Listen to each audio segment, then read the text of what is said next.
Ludwig, defensive coordinator Dave Aranda, wide receiver Jared Abbrederis, and linebacker Chris Borland. We'll start with the opening statement from each coordinator. Thank you very much. It's a real privilege and honor to be competing in this bowl game. In our first season at Wisconsin, everything's new, everything's for the first time, and great appreciation to Coach Anderson and the players, the fans, and the administration at the university, all they do for the program. And again, we're just anxious to put on a good show here on New Year's Day. On defense, the practices have gone very well. You know, the first about 10 days or so has been more or less a spring ball or fall camp, and it was good to see our young guys compete and get our older guys all healed up and ready to roll. These last couple of weeks have been very productive in getting the correct looks we need versus South Carolina. They're very multiple on offense, and so we've tried to be able to get all of their looks to our defense, and I think it's gone well. You know, it's been a deal where we don't want to practice against ourselves anymore. We're ready to play, and so we're in a good spot.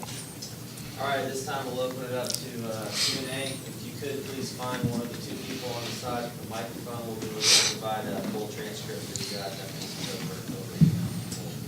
We'll open it up this time.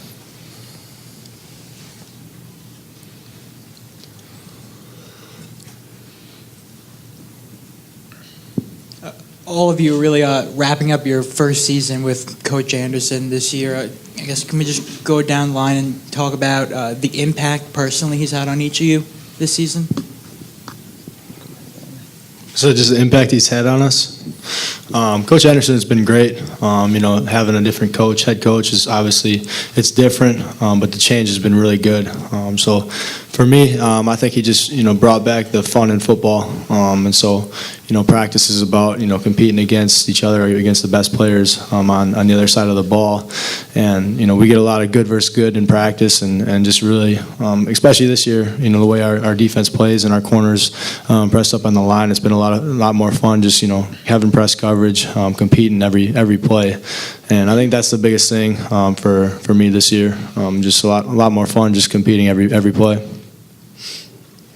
Yeah, well, Jared said, I think Coach brought a lot of energy to the program, really revitalized a lot of guys' take on the game, and it's also been a great relationship to have as a player with a coach. He really cares about you and reaches out to you more than you'd expect.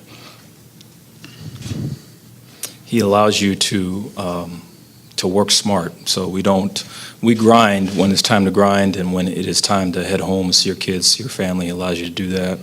So he's a great family person as well as a great football coach. I had the chance to work with Gary at a previous stop. He was the defense coordinator, I was the offensive coordinator, and we had a great working relationship there as counterparts. And I couldn't imagine a better working relationship between a head coach and assistant coaches than what we have now. So it's been everything and more that I expected in coming to work for Coach Anderson.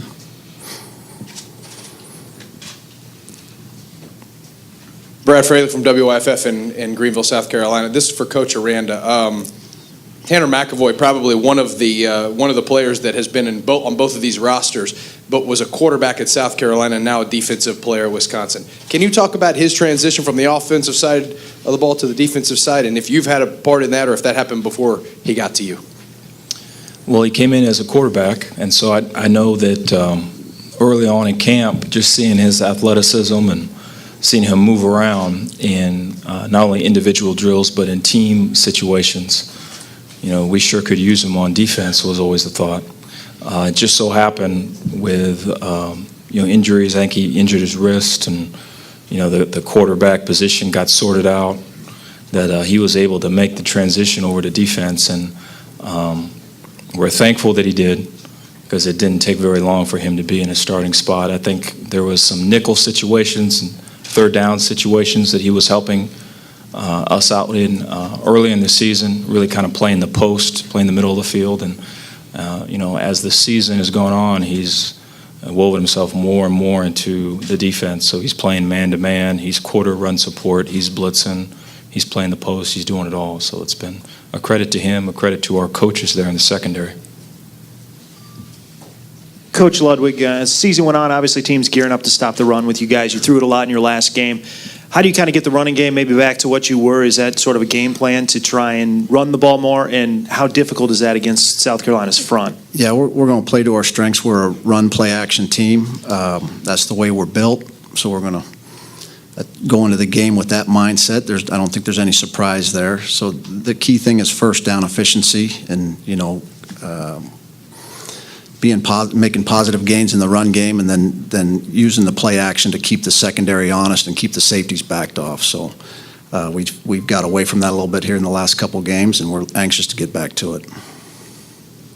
A question for Jared. As you reflect back on your time at Wisconsin, it was a really long journey for you. What will you remember the most? What will your emotions be, and what ways has this all exceeded your expectations? I think the thing I'll remember the most is just the relationships that you have with the players, the coaches. Being with these guys every day, they become part of your family. So, when you go through something, being a walk-on, trying to earn playing time, scholarship, all that kind of stuff. There's some good times, some bad times, but the players and the coaches are always there for you. So that's the thing I'll remember the most is just all the relationships that you built. And so, what was your second part of your question again? Yeah, for me, it's always been about goal setting. So when I set a goal, and then try to achieve it. And once you do that, you got to set another goal. So when I came in, I wasn't trying to be where I am right now. I was just trying to make plays and get on the field. Once you did that, you start setting new goals for yourself. And so it really wasn't. Could I see myself here when I started? Possibly, but I wasn't really, trying to get there right now, right at the right when I got there. But it was just setting goals and keep trying to achieve them. Chris, what team that you guys played to South Carolina remind you of a little bit of Ohio State or a hybrid, or how would you assess that? Well, they have elements of a lot of teams we've played. They have some quarterback run game we saw in BYU. As far as Shaw's ability, it's similar to Braxton Miller. But they like to run the ball first, and we've seen that in a lot of teams this season. I think Ohio State a little bit, and BYU as well.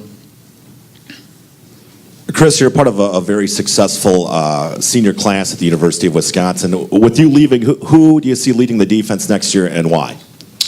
Well, there's a number of guys. I think Warren Herron on the D-line, he's had a lot of experience, and he does things the right way. Derek Landish as a linebacker is kind of in the same mold, but those guys need to step up, and I think they will. For both Andy and Dave, the Big Ten hasn't done so well in bowl games over the last maybe decade. Does that play into it at all from a motivational standpoint? Are you attempting to wave the flag a little bit for the Big Ten in this game? I'm just trying to do my best for the Wisconsin Badgers and let it play out from there. Well, I know it's talked about. I know with our players, it's definitely noticed. It does, so it does not go unnoticed with our players. But as far as the coaching part of it, you're so involved and into the minutia of what you're doing that that stuff kind of flows over your head a little bit. Jared, do you know how far away you are from Brandon Williams' career reception record, what you need to break it, and what would that mean to you? I believe it's 6, maybe? 6? Yeah. It's not all about the records and things like that. If we get it, if I get it, that'd be nice. That's to the coaches and the line, the backs, block, and everything. All the guys that help. That happened. But at the end of the day, I just want to win the game. So if we win the game and I don't have a catch, I'm happy with that.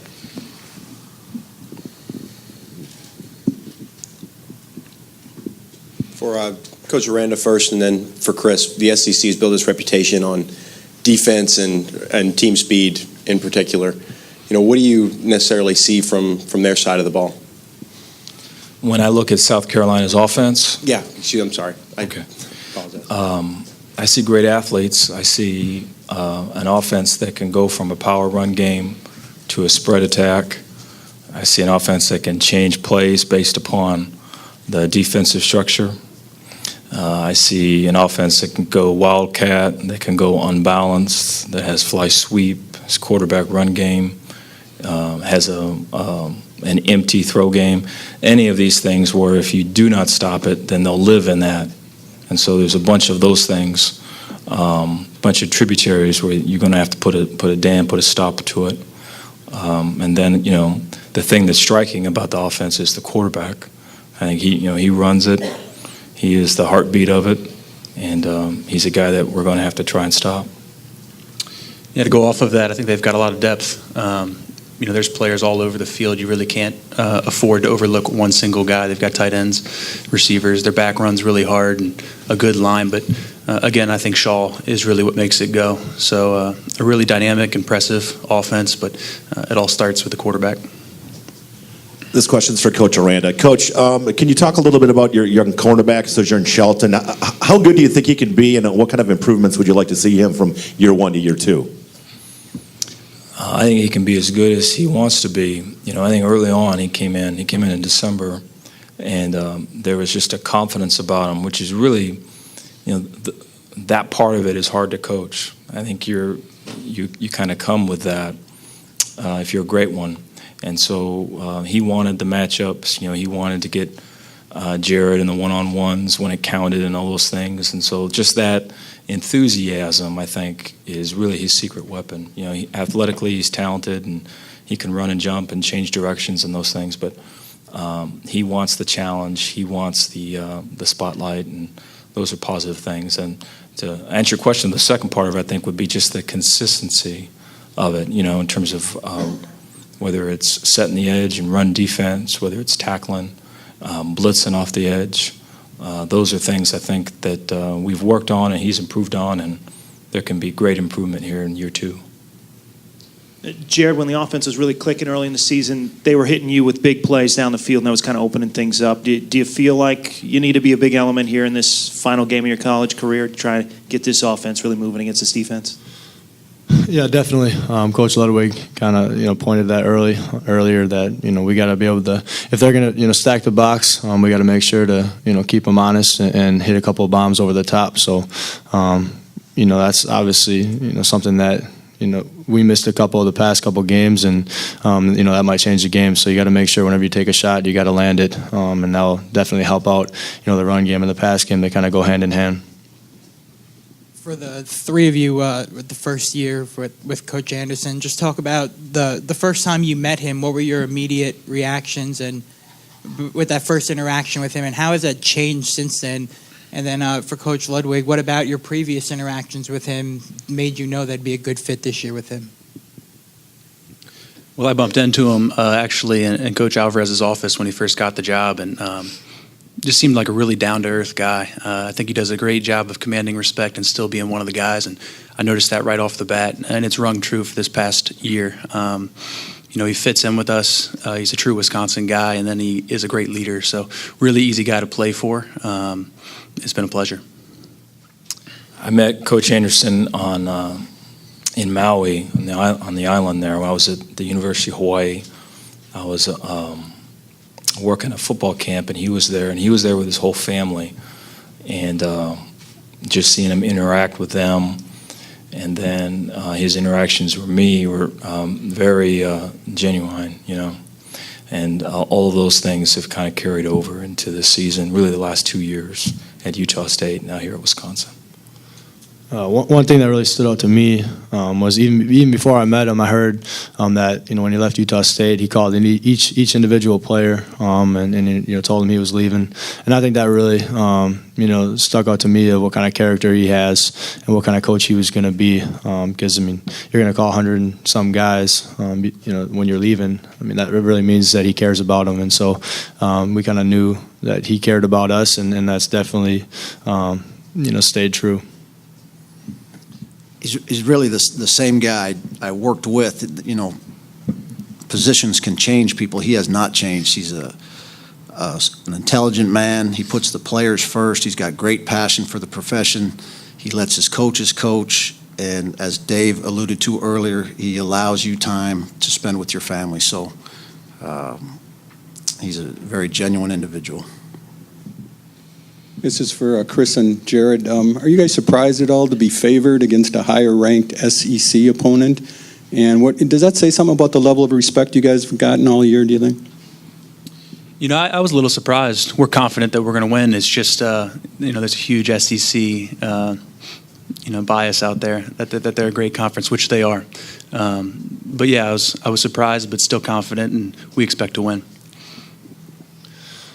Yeah, I didn't even know that until you just said that. I don't really try to get caught up in those kind of things. I just watch the film and try to prepare each day in practice. So you let the game take care of yourself. It really doesn't matter if you're favored or not. You got to come and play. But they got a great team, and we're going to have to show up. Coach Aranda, how stressful in your prep is it that Shaw's ability to steal a first down on even long third downs when things break down, and how do you account for it? No, very much so. I think, when you look at them on tape, you have to affect the quarterback, and so you have to pressure him.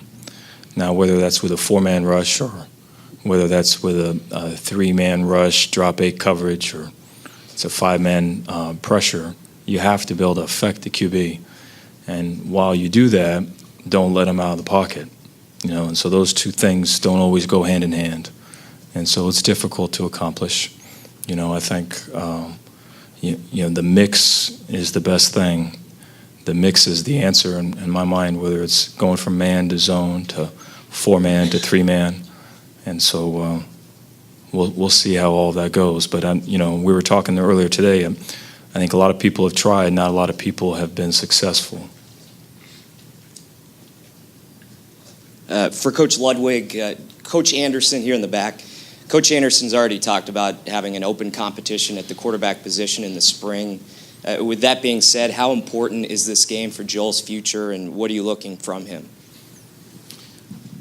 I look for from Joel every week the same things. I look for the ability to move the football team. I look for repetitive accuracy and resiliency. And he's had an excellent preparation.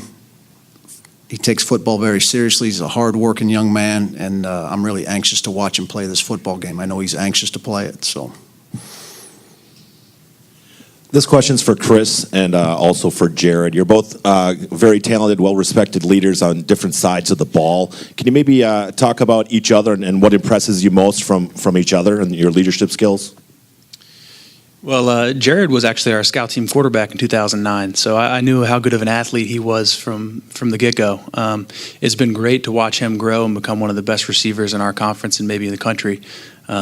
He comes to work every single day, and it's been really impressive. It's something I can look to and try to emulate. It's been a pleasure playing with him and seeing him grow, and a good friend and teammate. Yeah, I don't think there's a better leader on any team than Chris. I think every guy that comes in contact with him would say the same thing. He's just like everybody on our team. I feel like we got a lot of great guys, but Chris is the one that shows us how to work. He has a great work ethic, well-spoken, well-mannered, does a lot of community service. He's the full package. So, he's our team leader. We go as he goes, and he's done a great job for us. Not just this year, but the past, 3-4 years. This is for Coach Aranda. Just wondering if you studied Spurrier as a play caller in your preparation for this game, and how you feel about matching up with him as the defensive play caller. No, I have. The thing about the bowl game is all the extra time that you have, and so you try to be able to reach out to people that you know and trust and that have played, coached before, and have been in the SEC before, and so they've all spoken truths about him, and that when you get down to it, it's the simple concepts that they run, and they just run it better than you can defend it, and so I think there's times where you will know something's coming, but you still have to stop it. And so that comes to mind off your question. The other thing that comes to mind are the gadgets and the unpredictable plays. I think he does a great job of mixing things in, kind of lulling you to sleep, and then hitting you with a double pass or hitting you with a reverse or hitting you with a formation, the sideline. seeing if you're going to leave that single receiver of the field manned up or doubled and all those things. So it is a challenge, and that's been echoed from other coaches throughout. Chris and Jared, in your last week with this program, do you find yourself looking back at your journey or not reminiscing? I think I've intentionally tried to kind of put the blinders on. This game's really important to us. A 10th win against a great team would say a lot and validate a lot. And, our last performance wasn't us. So personally, I've put the blinders on. I know there's probably other guys who can reminisce and still prepare well, but I prefer to focus in. Yeah, I'm like Chris. I'm just focused on this game. Once the game's over, you have time, the rest of your life to kind of reminisce on how you did in your playing days. But you want to go out with a victory. So all eyes and all focus have been on this game and just trying to prepare for that. Chris, defensively, what do you think? What do you feel like you guys hang your hat on? Well, I think we stopped the run. We've done a great job of that all year. Our front seven's the strength of our defense, and that's going to be important against South Carolina. They like to be physical and run the ball, and that's usually the most important thing in a game is stopping the other team from running the ball. So that's our strength. As for Jared and Chris, start with you, Jared, just being a Wisconsin guy. Last night on SportsCenter, the video of the Packer watch party made the air. Just your reaction to that and kind of the elation the team felt. Yeah, that was. I was actually up in my room watching a couple games. It wasn't on, and I was just following it on the computer. And when I saw it was 4th and 8, I was like, "We got to get this." And we got it. And then I saw the video, and I was laughing pretty hard. But that was pretty. It was pretty fun to have a team in Wisconsin make the playoffs, and that's huge. But it was pretty funny. A couple of the reactions that the Bears fan. That was pretty fun. Yeah, I didn't find out it was trending on Twitter or anything until this morning, and maybe that's a consolation for Vontae. Even though the Bears lost, he got to, get some spotlight. So fun finish. I think our team was really excited about that game.